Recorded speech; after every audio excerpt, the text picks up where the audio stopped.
Well, good afternoon. It's really a privilege and an honor and I think very invigorating to see this room full, having some very distinguished guests as Joaquin Nagel and other very important people in the industry.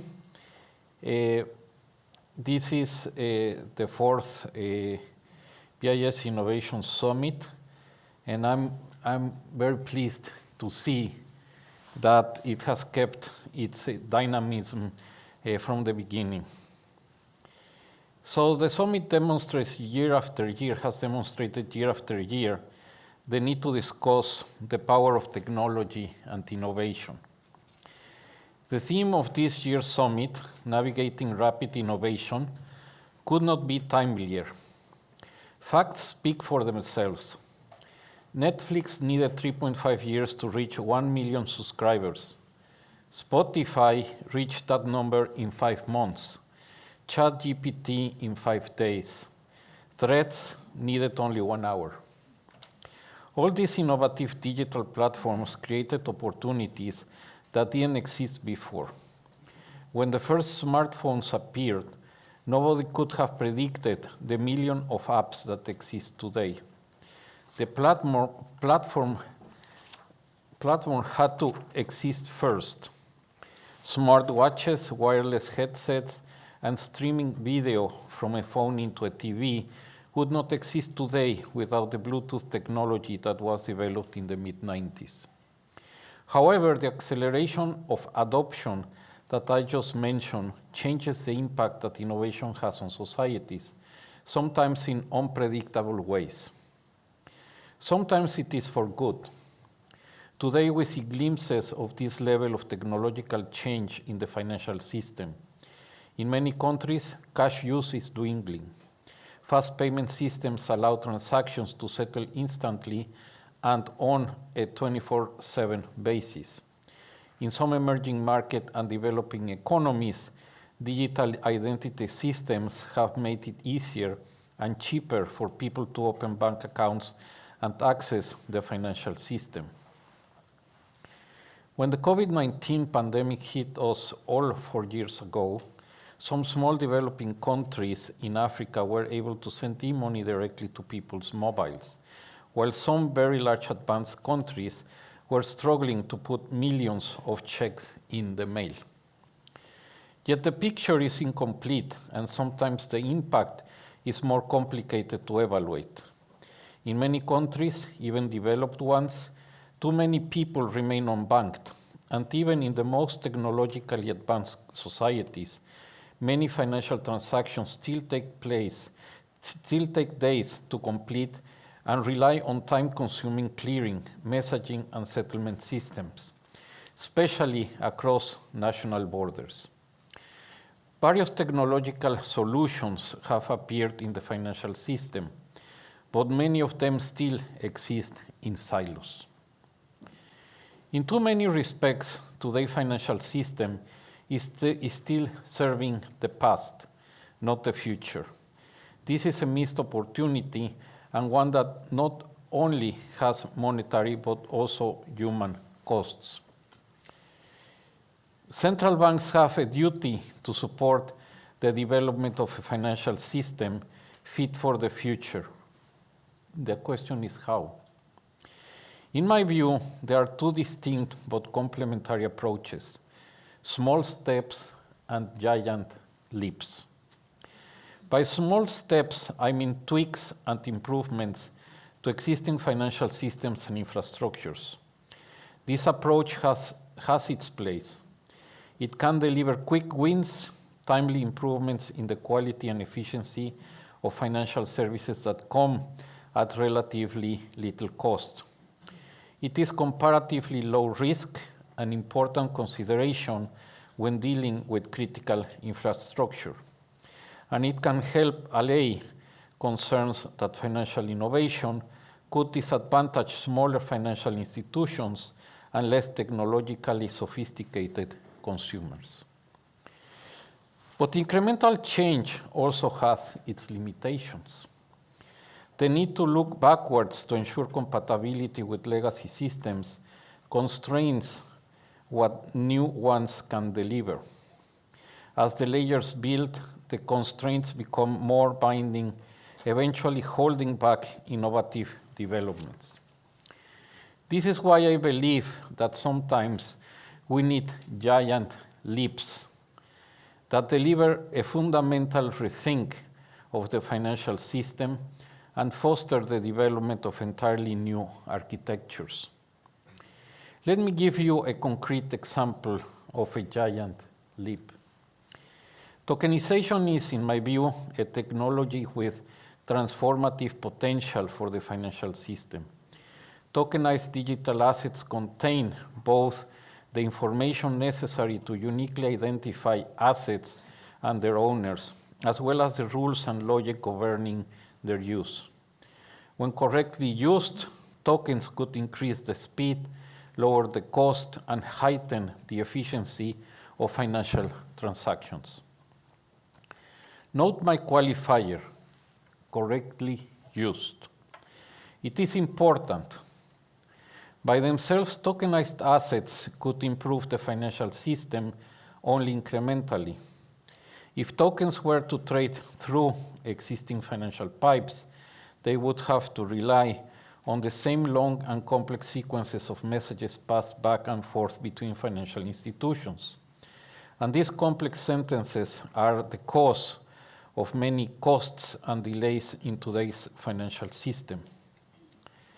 To unleash the promise of tokenization, i.e. to deliver a giant leap, we need to bring the different kinds of tokens together. Commercial bank money, central bank money, tokens on different assets. Unified ledgers are the platforms where this can happen.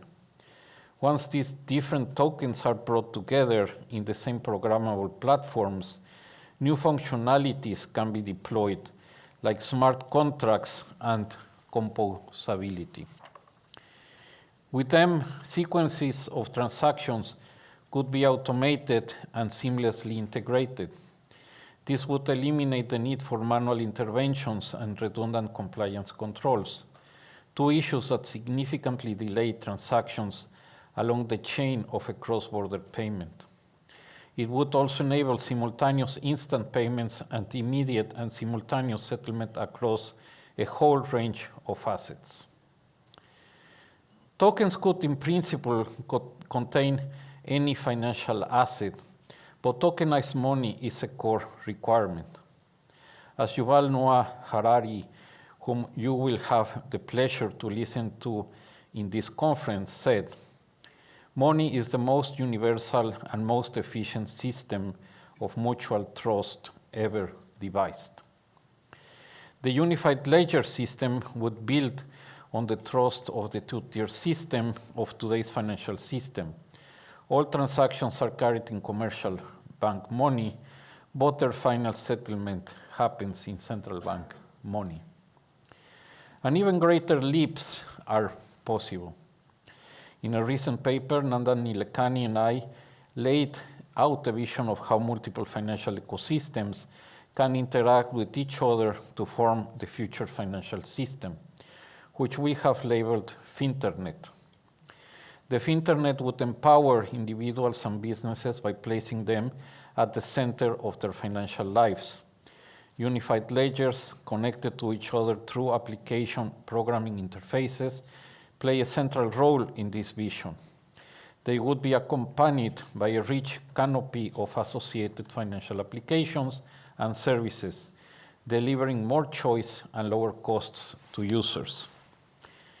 Technology is critical, but not sufficient. It is only effective once it finds its economic and financial purpose and is underpinned by robust regulatory structures. To create a truly coherent vision of the future financial system, we will have to supplement cutting-edge technologies with an efficient economic and financial architecture and robust governance and regulatory arrangements. I would dare to say that we are more advanced in the technology than in the other key aspects, legal, regulatory, and operational, that are needed to make it work. So then, how do we achieve giant leaps? How do we transform a vision into reality? The first step in this long journey are exploring and experimenting. But in doing so, we should always have in mind the larger purpose, the giant leap we hope to achieve. This is exactly what we do here at the BIS Innovation Hub.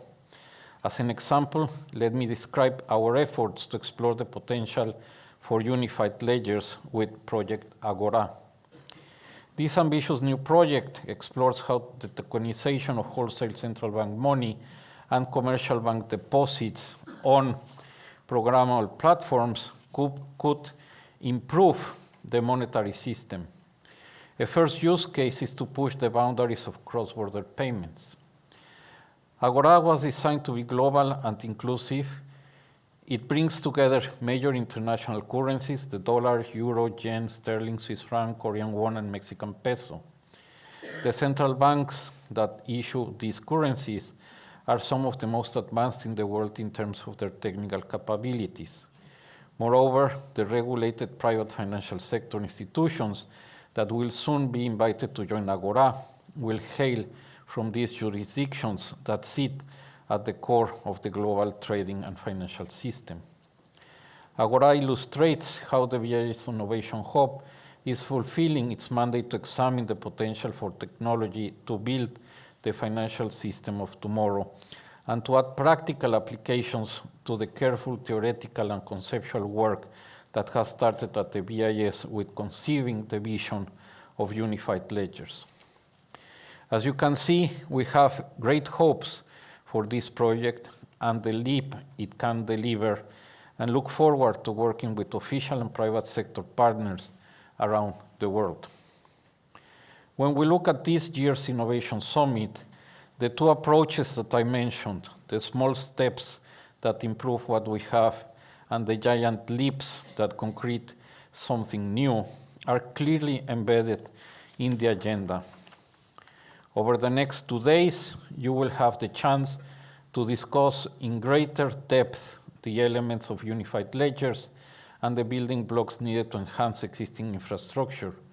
You will also hear more about Mandala, Enbridge, Brixtal, Nexus, and other very exciting BIS Innovation Hub projects. Another technological innovation, artificial intelligence, features prominently in the agenda and poses very difficult questions for us. I started my remarks talking about the acceleration of innovation. Today, advances in AI are measured in months, sometimes in weeks. So, which of the approaches I suggested should we use to adopt AI tools? Incremental changes or quantum leaps? I don't know the answer and hope you will help me find out. In any case, a key message that I would like you to take away from the summit is that the real magic of innovation is to open up possibilities that were not there before. I wish you the very best for the summit and look forward to debating these issues with all of you going forward. Thank you very much for your attention.